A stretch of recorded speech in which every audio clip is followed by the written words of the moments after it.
Hi, I'm Dylan Little with the Mid-Continent Public Library, and welcome to the 2020 Veteran Salute Digital Commemoration.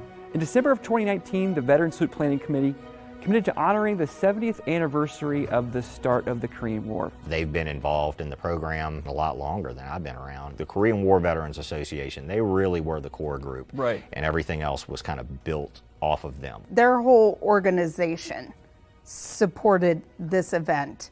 Not that everybody else didn't, but they were such a huge voice in helping us. We hope that you will join us as we turn our attention to the stories of a handful of Kansas City area Korean War veterans as they share their experiences in the service.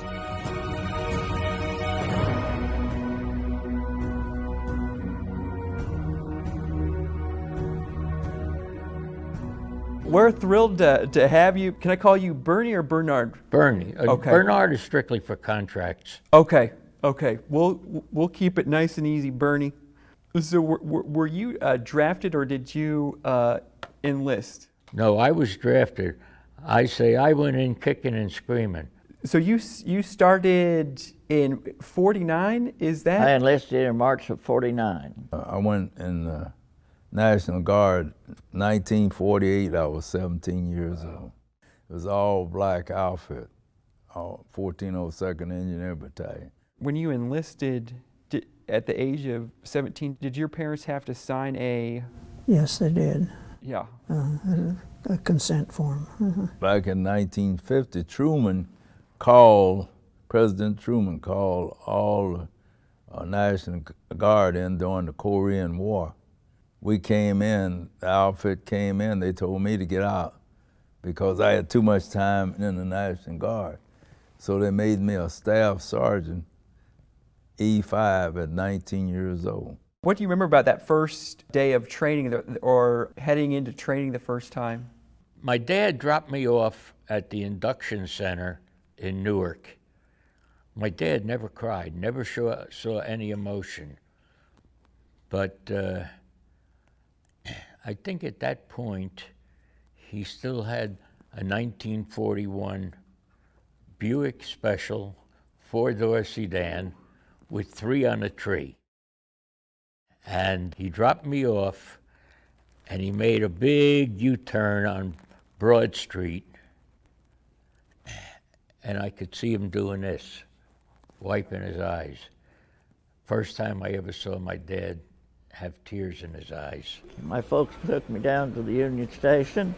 There's all these young guys running around there, and we all get on the old Katy, go down to Lackland. We got there the next night about 7 o'clock. They take us over to the fun house. We go in, the Mexican barbers are jabbering and they're cutting our, shortening our hair considerably. Follow the red line, go through, you go by and you get a shot in each arm. Go on up, stick your hand under there and they get blood for a blood test. And they take us down to the 3702nd Squadron. It was empty. And we were the first ones to fill a barracks. It's World War II barracks, Upper Bay and Lower Bay.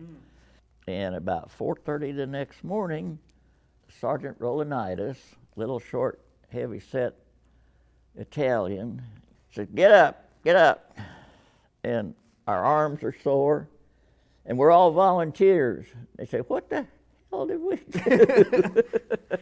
Do you remember much about your instructors in boot camp? By name, no.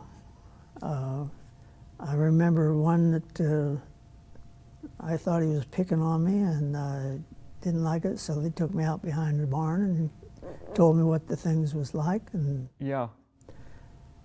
After that, I straightened out. I did what they say, yes sir, how high, and the rest of it. So we ran everywhere you went. You did not walk. If you walked, you got 25 push-ups that quick. Then you run the obstacle course, get on your back with a gun, a rifle, if you don't call it a gun anymore. Right. Because they'll have you run around the barrack, this is my rifle, this is my gun.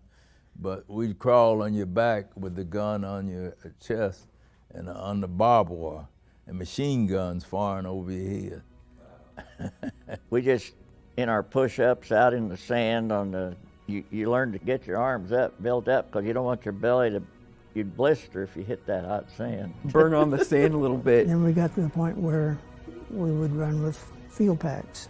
And they built us up to where we were, for being 18 years old, we could probably handle ourselves Yeah. without any trouble.